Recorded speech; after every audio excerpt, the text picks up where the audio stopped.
team to victory. It's Wilson's Seahawks going up against Bortles' Jaguars. With that, let's send you upstate to Everbank Field in Jacksonville. We're standing by our two men who will call the action. That's Brandon Godden and Charles Davis. Larry, the fans in teal and black are ready to lock down the bank as you get a look inside Everbank Field in Jacksonville, Florida. Straight ahead, we've got a good one on tap here between the Seattle Seahawks and the Jacksonville Jaguars.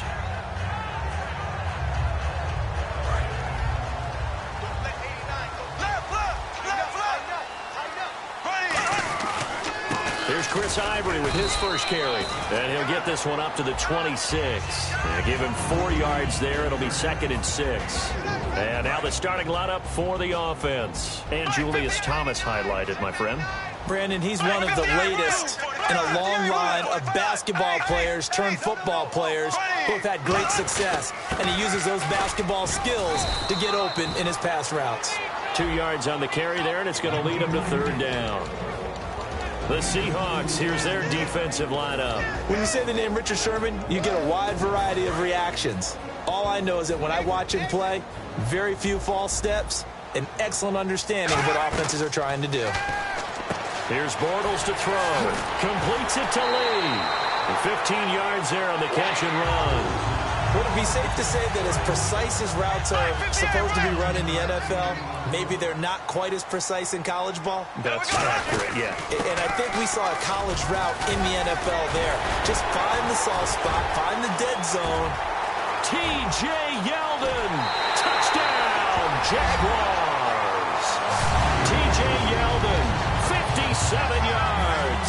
And the Jags have taken the early lead. So a big-time scamper there to cap a touchdown on the opening drive. Sets a tone, establishes not what you call a dominance, but a really good feeling for the team that just scored. But I've got to ask you, partner, what do the analytics say about that type of a run? Does it establish anything else for them?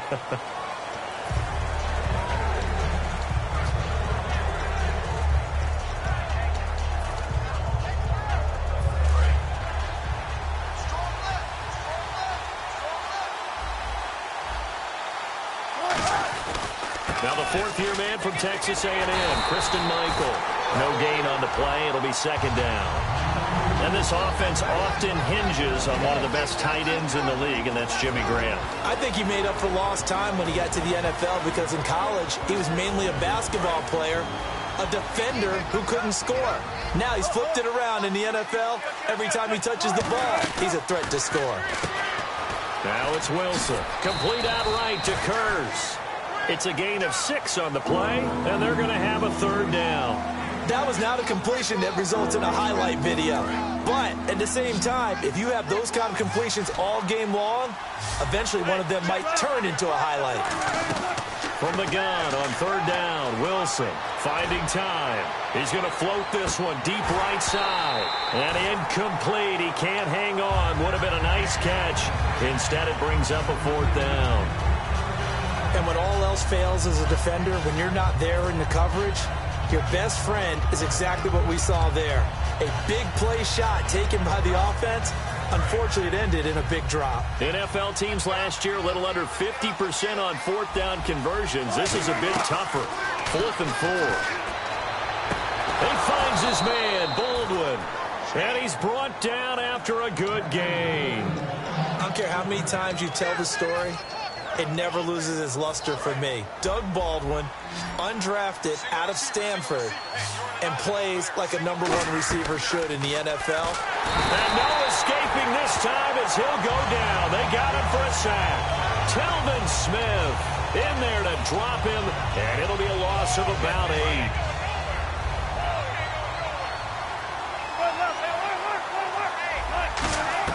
Now Wilson on 2nd down. Oh, the rookie nearly had the pick. Probably should have had it. 3rd down now.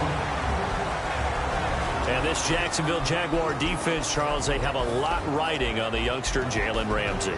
As you well know, he was my #1 player coming out of the 2016 draft. I loved his versatility. The big question mark, is he enough of a ball hawk? Didn't have very many interceptions in college, but boy, he does everything else that you want. Runs, hits, wraps up on his tackles. He's going to start on the corner for the Jaguars. He's such a good route runner. Shows it there on third down. Very proficient and a good pass. And you know what I've observed over the years in the NFL? The better a route runner you are, the more confidence your guy's going to have in you to go to you in important times because he can trust you being in the right spot, and they connected there and picked up a first down. Tyler Lockett was the target there, and it's second down. I remember growing up playing basketball. My coaches always talked about communicating on defense, making sure you talk on defense, know where your screens are, know where the cuts are coming from, who has who. Well, guess what? It's the same thing in football. Even though there's more noise out there, you can hear all the screams of screen, screen. This defense know what the play was, and that's why they're Wilson. Well, that play was the very definition of fast, quick, and in a hurry. Suddenly, he was there. Yeah, blink of an eye. That happened fast and a big sack. Pete Carroll rolled the dice, but it didn't work out. Jacksonville set to take over on offense. And going back to that Thursday night game in Week 8, well, they were outgained 345-60 in the first half against Tennessee and trailed 27-0. What is it going to take for them to get into the flow offensively? I think a big part would be how they script the game to begin. They need fast starts. They might have to script more to attack than probe. I mean, I saw New Orleans this past week. They've now scored 4 touchdowns on opening drives in their last 5 games. That's what Jacksonville needs to emulate. 8 yards on the pickup, and now they'll have some options on second and short.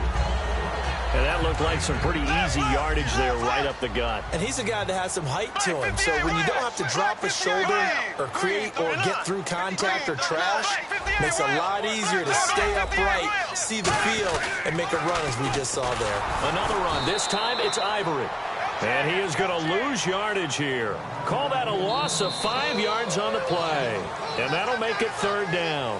Alongside the former defensive back Charles Davis, I'm Brandon Gaudin. It's Jaguar football as we begin quarter number 2.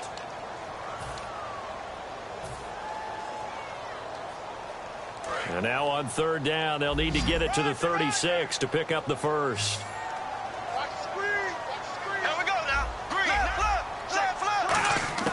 Throwing his Bortles on third down. He's got time in the pocket. And a dump off here to Robinson. Too long for a field goal, too short to punt. That in-between range, and they'll go for it on fourth down. One hallmark of good defenses is understanding the game, understanding positioning, and tackling immediately in the secondary after catches. I think we just saw that on display right there. Got to him before he ever had a chance to think about turning it upfield. It'll be a gain of 4. And on fourth down, they're able to convert and move the sticks. I remember in pregame when we were talking to him on the field, and he took his gloves off and showed us his fingers. A few misshapen ones in there, and now we know why, trying to catch those types of bullets. That was a dart. Yeah, even for a talented receiver, those are tough to hang on to. To the right side here, the tight end Thomas. That one goes for 36 yards. As we continue to advance in the NFL, as people continue to scout players, they really don't care as much about body types as they care about those guys who can make people miss, run through tackles, and gain all that additional run after catch. Anybody who has that ability, they want them on their team. On the ground, Ivory. And he'll take this into the end zone. Touchdown, Jacksonville. Chris Ivory taking it in. And the Jaguars add on to their lead. Solid job up front. Really just a solid job all the way around to get that one in. That was well executed, wasn't it? Well blocked, well run. End result, 6 points. Touchdown. Fielded about a yard deep. The Seahawks offense now, they get set to go back to work. And last time out, went for it on fourth down, turned it over, gave them great field position, turned it to 6 points, so they've got to recover here, Charles. It's amazing what one decision can do in the chain of events, right? The decision to go for it on fourth down. Caused all of that. It caused every bit of it, but it showed confidence. Hey, I've got confidence in you guys. Go pick it up for them. Didn't happen. also showed confidence in the defense. They didn't pick up their end of the bargain, so now they've got to come back out and start over and rebuild that confidence. Michael had his 5th visit to the end zone in Week 8, 40 yards on 10 carries, though, so not a whole lot of production for him. Began the season hot. I mean, came out really blazing and looked like he would be able to replace Thomas Rawls' production from last year. But in recent weeks, that number's continued to go down, and Seattle's throwing the ball more than ever. On the carry, Michael. Just a 1-yard gain on the play, and that'll mean a call to the punt team as it's 4th down. 3rd and 2, and they ran the ball for only 1 yard, and everybody's going to scream at the offense. Let's give a lot of credit to the defense on that play. Defensive front out leveraged the offensive line. They got more people to the football. Yeah, they won that battle in a big way, and they're forcing a big decision now by the guys on offense. They come out here in the eye. On 1st down, this is Ivory. And he's going to bring this one down to right about the 20-yard line. Just what you want on a 1st down run. Call it 8 yards, and it's 2nd and 2.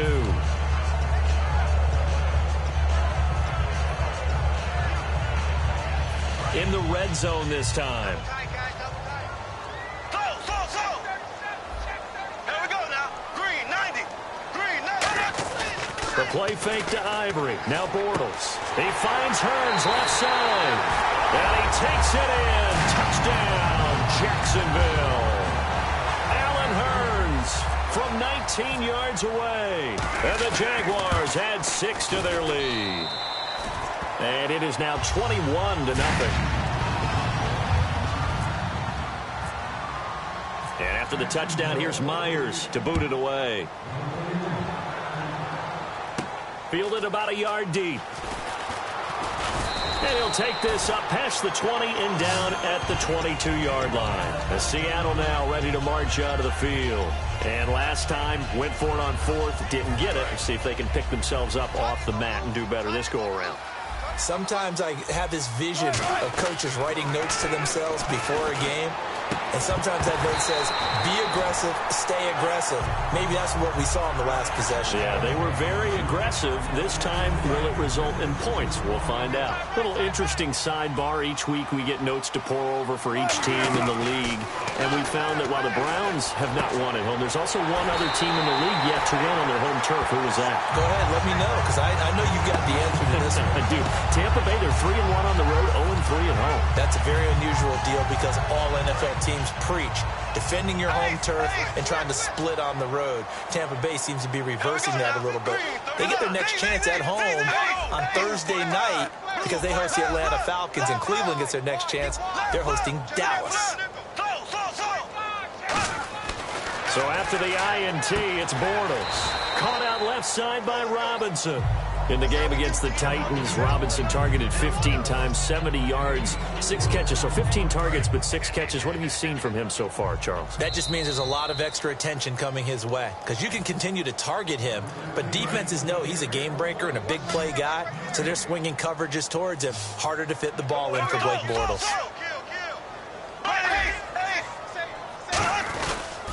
On 2nd down, Ivory. And some space here. And he'll be a little shy of the 25 here at the 26-yard line. Give him 10 yards on that one, and that'll earn him a fresh set of downs. How many times do we say in this game that speed kills, and it does it in so many different ways? In this case, you got a back who's quick and shifty. And he will get this into the end zone for a Jaguar touchdown. Robinson, 26 yards, and the Jaguars add on to their lead. And that stretches the lead to 27. And after the touchdown, here's Myers to boot it away. Fielded about a yard deep. And Seattle now ready to march out of the field. And following the interception, just any interception, are you a little bit more cautious when you start that next drive, or no, you just throw that out the window? I think you are. I don't think that there's any way you can run back out there and go, totally didn't affect me. Let's just go ahead and be loose with the football again.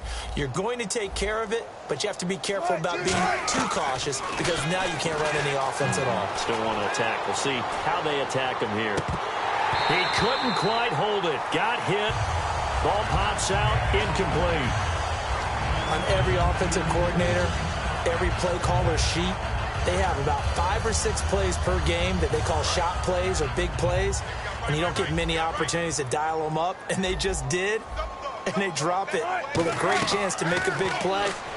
That's going to hurt. And that will be caught, but out of bounds. Out of bounds, ruled incomplete here. Out routes are always timing routes, and if the timing's off just a little bit, it can really throw off a play. It looked like he let him go too much there. Yeah, there was a fraction of a second because he caught it, just couldn't stay in bounds. It'll be a gain of 7, but I'd imagine we'll see the punt team here on 4th down.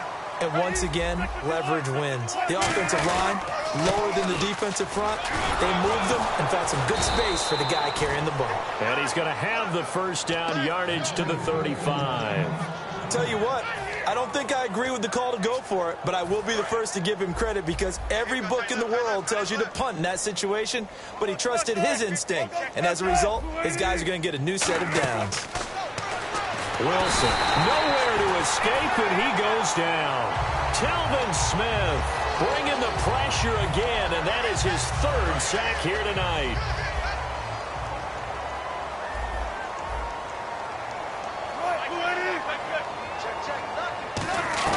On 2nd down, Wilson throwing for his running back, and he's got him complete. And able to break one tackle, but then quickly brought down. But a nice little gain. It's funny, throughout the time that we've been together, when we talk with running backs about the ability to catch the ball, their eyes light up when they talk about open field and having one-on-one matchups, don't they? Yeah, they do. And that's the reason why. What we just saw, shedding those tackles, and that's what they're using. And no escaping this time as he'll go down. They got him for a sack. And now a whistle and a timeout called by the kicking team. So that means they're down to 1 remaining here as we head toward halftime. And how about this? 4th and long, and they're going to go for it. Here we go on 4th with Wilson. And it is incomplete. Boy, a real head-scratcher there. And the Jags take over in terrific field position. And now out come the Jags. And where the ball is now, you got the field goal pretty much in the bag. Now do you try for the end zone a couple of times? I don't think there's any question about it. You might get a gift of 6 points rather than the 3 that you just noted that you feel like you already have. Be aggressive, go after it, and try and get those points.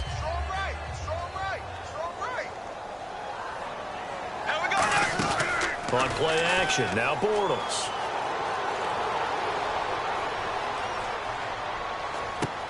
And that is incomplete. Down to 15 seconds now.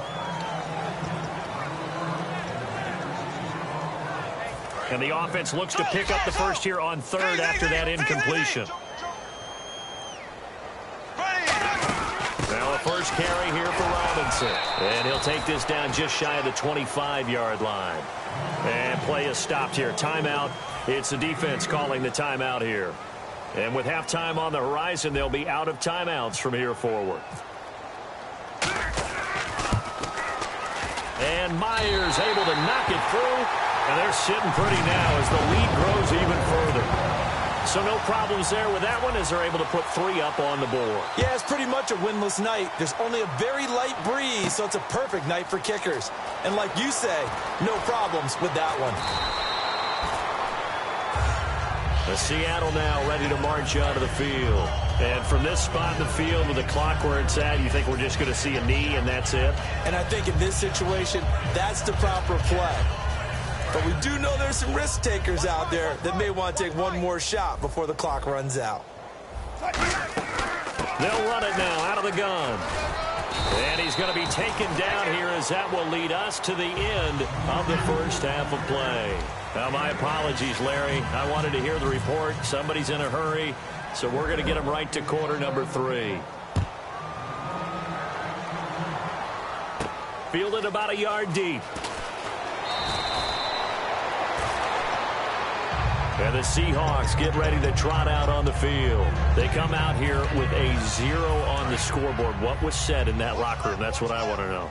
I would love to have been in there because we often have the feeling that there's a lot of shouting, screaming, people upset. But typically, halftime locker rooms are a lot more clinical than that. And in this case, are they upset that the plays weren't working because of execution, or did they think they were just bad plays to call? Yeah. We'll find out pretty quickly here if they feel like they had something going, but they just need to do it a little bit better or not. We'll find out. Complete. Richardson has it. A good pickup there, a 22. Well, we know he's got the speed there. He needed the speed and the hands. A great catch. And because of that speed, you have to respect it as a defender. So you have to either play off or make sure you... He rifles one that's intercepted. Picked off by the linebacker, Paul Posluszny. And his guys will take over at the 30-yard line.